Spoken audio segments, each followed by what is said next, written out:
Satya Nadella says it's his job to stand up for the rights of his employees, and that every CEO in some shape or form needs a strong moral compass to succeed.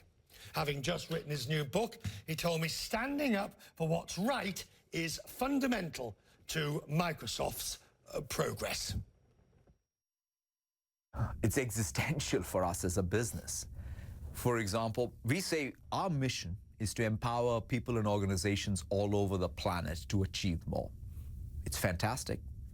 And if we do not have that diversity represented in the company, there is no way we can produce anything of value to the world we want to serve. So it's not just having the representation, but it's the ability for them to fully participate. And quite frankly, I look at, let's now take it outside of Microsoft. Let's talk about the United States. I'm a product of two amazingly unique things of the United States. One is its technology reaching me where I was growing up and letting me dream the dream. And it was the enlightened immigration policy of this country that let me live the dream.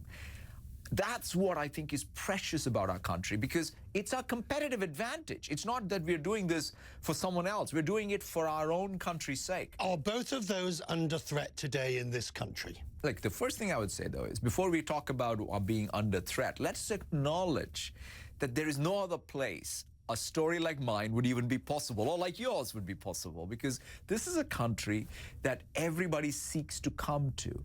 They want to participate. They want to contribute. Let's start with that and then say, yes, let's preserve it. Let's talk about the reform. Of course, the borders need to be protected. Every country does that.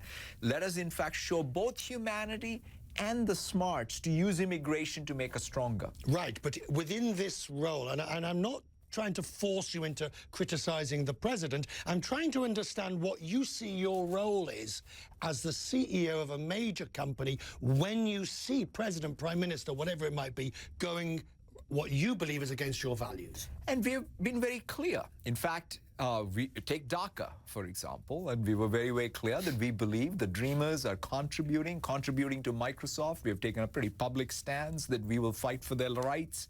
So I believe companies like ours and CEOs like me need to have a set of principles that really help us protect the enduring values and ultimately move the courts and other avenues available.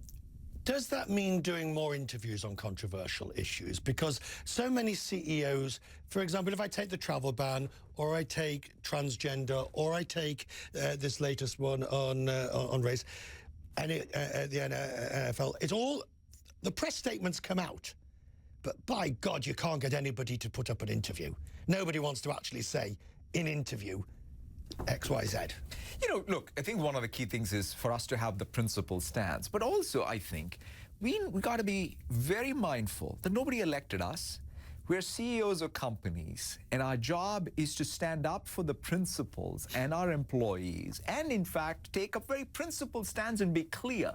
But for us to cross that line and act as if we're in the political arena would also be a mistake. In fact, it would be a mistake for any democracy to basically let that happen. But CEOs are becoming the new moral compass in the world today.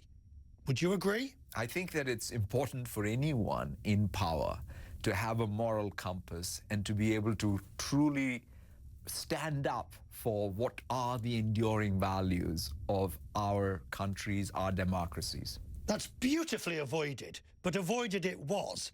Are CEOs now responsible in ways they weren't in previous years? And in fact, if anything, the one thing I have learned in the 3.5 years as being CEO is that it's such a multi-constituent job.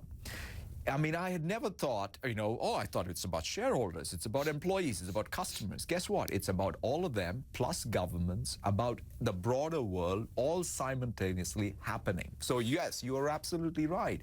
No CEO can just say, I'm, somehow not impacted by what's happening in society, and therefore being clear about your positions is going to be something that you have to be clear and articulate on. Which leaders do you admire? Which political leaders do you admire? Notice I'm not asking you who you don't admire. which political leaders have got that set of values, that leadership that you admire? You know, I mean, the person that's alive and in power. That's alive and in power. I'm not having Winston Churchill or Nelson Mandela. I was going to say Mandela, but for sure. we worked that one out. You know, look, I think the person I admire is what Merkel's done. I mean, look at what she has been able to do in Germany, the stance she took, even the enlightened stance she took about sort of the refugee crisis. I feel that that she's someone who has led the country and led the country during difficult times of transition. And I think there's a lot all of us can learn from her. Can you ever, before we move on off the leadership, do you ever just want to throw your hands up and say, I'm running a technology company. Stop asking me all these questions about, you know, controversial issue, gay rights, women's rights, the Google manifesto, first right. I mean, you say here, you even had to write to your board of directors. I've concluded being bold in supporting the rights of American citizens to exercise their constitutional rights is consistent with Microsoft's values. You have to be an expert and ready to opine on every controversial issue of the day.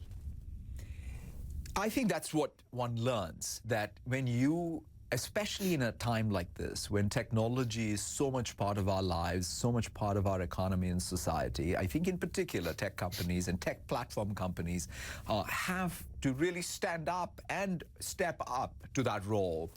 That doesn't mean we are experts. One thing that I sometimes think about is that, hey, you know, we're not experts in this. Let us make sure we don't overstep that. But there is that line. That is the principles that are dear to us, that I think not only us in technology, but as a society hold dear. Let's stand up for it.